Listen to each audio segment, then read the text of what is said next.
இது அதுக்கு உண்டான மருத்துவ முறைகள் இருக்குது. கொஞ்சம் மசாஜ் கொடுத்துட்டு மறுபடியும் அந்த பொசிஷனை வந்து நம்ம கரெக்ட் பண்ணணும். ஓகே, அது அப்படியே விட்டுறக்கூடாது.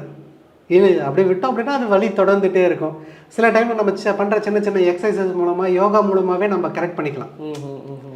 நம்ம டெலிவரி முடிஞ்சு கொஞ்ச நாளில் ஒரு சின்ன யோகாசனம் பயிற்சி மூலமாகவே நம்ம பண்ணோம் அப்படின்னா இந்த மாதிரி பிரச்சனைகள் வந்து வராது. இல்லை அந்த மாதிரி வந்துடுச்சு அப்படின்னாக்கா நம்ம அதை கொஞ்சம் மறுபடியும் மருத்துவ முறைகள் எடுத்து கொஞ்சம் செட் பண்ணணும். செட் பண்ணிவிட்டு அதை நம்ம பண்ணலாம். நார்மல் வந்துடும். இந்த நோயை குறித்தும் சொல்லிட்டீங்க, நோய்க்கு சித்த மருத்துவ திருவிழா கொடுத்து சொல்லிட்டீங்க. இருந்தாலும் மக்கள் எதிர்பார்க்குற இன்னொரு கேள்வி இருக்குது. ஹவு டு அவாய்ட், வருமுன் காப்பது எப்படி? முதுகு தண்டுவட பிரச்சனை வரக்கூடாதுன்னா நம்ம எதையெல்லாம் செய்யக்கூடாது? சித்த மருத்துவத்தோட கான்செப்டே வந்து சித்தர்கள் வந்து சொன்னதே வந்து நோய் வராமல் தடுக்கிறதுக்கான வாழ்க்கை நெறியை தான் வந்து சித்த மருத்துவத்தில் ரொம்ப ரொம்ப ஆணித்தரமாக வந்து சொல்கிறது. ஓகேவா?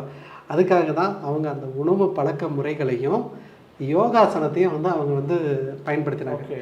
யோகாசனத்தோட குறிப்பு வந்து திருமூலர் வந்து எழுதியிருக்காரு. திருமந்திரத்தில் வந்து யோகாசனத்தோட கலையிலே சொல்லுவாங்க. ஆமாம், திருமந்திரத்தில் வந்து யோகாசனம் எப்படி பண்ணணுன்றத சொல்லியிருப்பார். இந்த சித்தர்கள் உருவாக்கிய இந்த யோக மருத்துவம், சரிங்களா?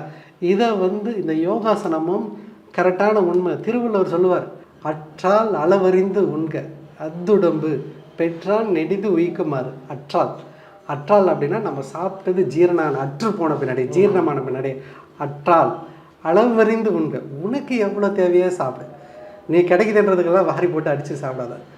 அளவறிந்து உண்க, அத்துடம்பு, அந்த உடம்பானது பெற்றான் நெடிது உயிக்குமாறு, அந்த உடம்பு நீண்ட நாள் உயிரோட வாழும்.